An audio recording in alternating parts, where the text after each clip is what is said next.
जैसा भक्त हमें नचाते। भक्तों के आधीन प्रभु। अब ये वर्णन आप सुनोगे तो चौंक जाओगे। भोले बाबा की नगरी है तो जरा शंकर जी का चरित्र सुनो इसी बात पर।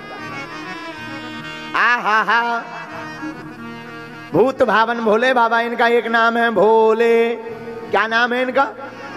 भोले बाबा। अरे क्या कहना भोले बाबा के बारे में। अच्छा, भोले बाबा का चेला कौन? रावण। रावण को कहते हैं दशकंधर। क्या कहते हैं? दशकंधर। लेकिन आप विचार करो, भोले बाबा किसके भक्त हैं?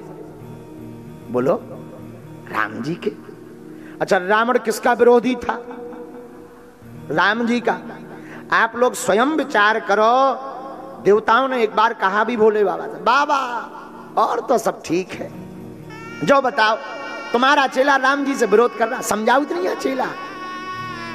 शंकर जी हंस के बोले भाई क्या समझाएं, वो हमारे सामने आता है तो हंसता और है। तो महात्मा बोले मतलब? बोले जैसे ही हमारे सामने आता है तो हम कहते भाई ठीक से चलो, तो वो आते ही हाथ जोड़ के कहने लगता गुरुजी इधर देखो इधर।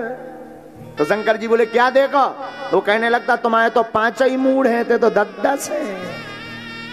अब आप हमें क्या समझाओ? हाँ, ऐसे लोगों की बड़ी कई चेला। अच्छा, गुरु कई लोग अच्छे होते हैं पर चेला भी चित्र।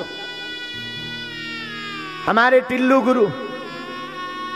गुरु ने एक चेला बनाओ, चंगीलाल। चंगीलाल इतना उपद्रवी महाल।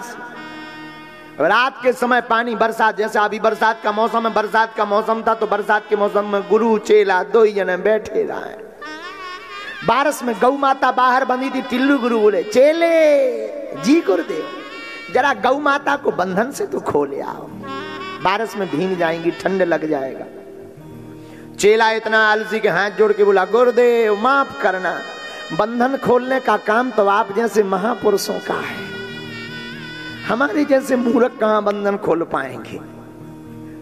गुरुजी समझ गए महा आलसी है, इसे नहीं जाना। बोले भाग, बेफिजूली के प्रवचन प्रारंभ कर रहा है, बैठ शांत। गुरुजी गए, जब गौ माता स्वयं उन्होंने दूसरी तरफ बांधो। अब रात हो गई तो शाम सी हो आई, तो गुरुजी ने पूछा अच्छा भाई अब गौ माता को तो नहीं तूने बांधा, एक काम कर जरा देखिया बारिश बंद हुई कि नहीं हुई। चेला भी इतना ऊंचो, बोलो गुरुजी ये जो बिल्ली आई है ना बाहर से आई है, इसके ऊपर हाथ फेर के देखो, अगर गीला है तो समझना हो रही, और सूखी है तो समझना बंद हो गई। गुरुजी भी बोले अच्छा चेला, गुरु नहीं, चेला नहीं गुरु या फंस गो। अब रात हो गई, दीपक जल रहा था, सब शयन करने लगे। गुरुजी बोले अच्छा भाई चेला कुछ काम तो किया नहीं, कम से कम दीपक तो बंद कर दे, तेल जल जाएगा, कल के काम आएगा, बंद कर दे, बुझा दे। गुरुजी ठंडी लग रही है, हम रजाई में हो गए, अब नहीं हम उठेंगे, आपका एक काम करो सो जाओ, भगवान और देगा। अरे बोले देगा तो ठीक है, पर हमारी आंख ही नहीं लगती, नींद नहीं आती है उजाले में।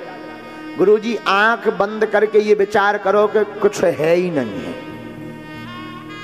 गुरुजी भी बोले वाह, गुरु का फंस गो हमें तो। सुबह हुई, एक आदमी लड़ुआ लेके आओ, लड्डू घी के शुद्ध बना के। और गुरुजी ने सोचा ये तो आलसी है, ये नहीं लेगा, तो लेकिन पूछ तो लें, भगवान का भोग लगाया।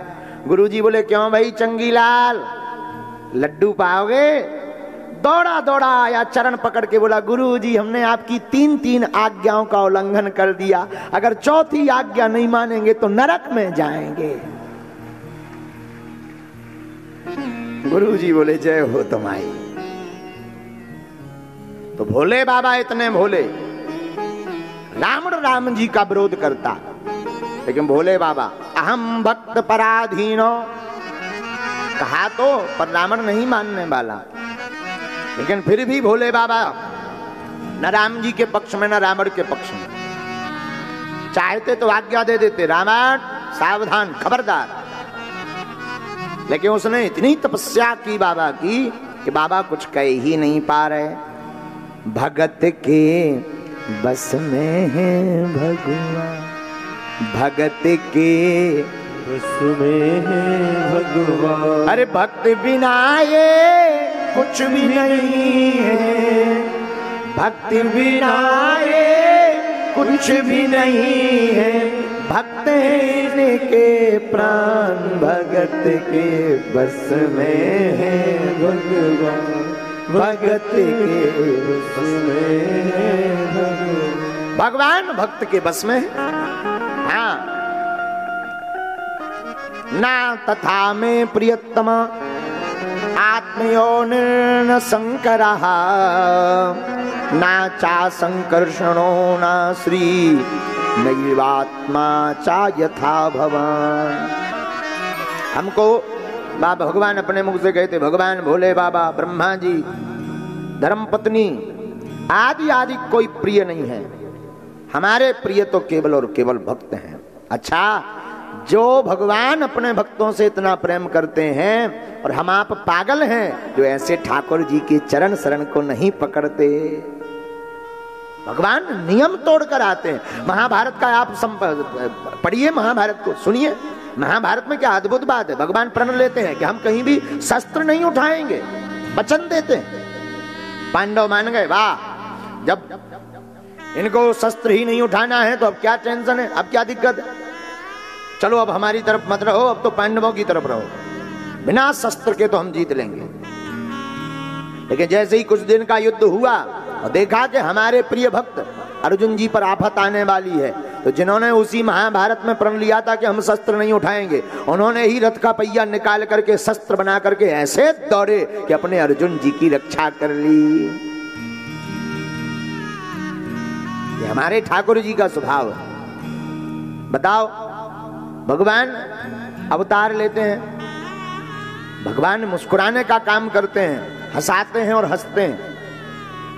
लेकिन जब आप रामचरितमानस पढ़ेंगे तो रामायण में जैसे ही भगवान का अवतार हुआ तो माँ ने कहा, माता पुनि बोली सोमति डोली तजहु ताते सुनी बचन सुजाना रोदन ठाना हुई बालक सुरभूपा। यह चरित जगावहि हरिपद पावहि, यह चरित जगावहि हरिपद पावहि, तेना परहि भव को। जरा चौपाई एक बार, ये छंद एक बार और पढ़िए। सुनी बचन सुजाना रोदन ठाना हुई बालक सुरभूपा। माँ के बचनों को सुन करके राम जी रोए। कौन रोए? राम जी। राम जी ब्रह्म है, ब्रह्म रोए। बोले क्या? भगवान भक्त के बस में है, इसलिए हमारे ठाकुर जी मां की भक्ति के कारण रो पड़े। वरना उन्हें क्या रोने की जरूरत, सीधा अवतार लेते, झंझट खत्म। लेकिन रोना पड़ा राम जी को, क्योंकि राम जी अहम भक्त पराधीनो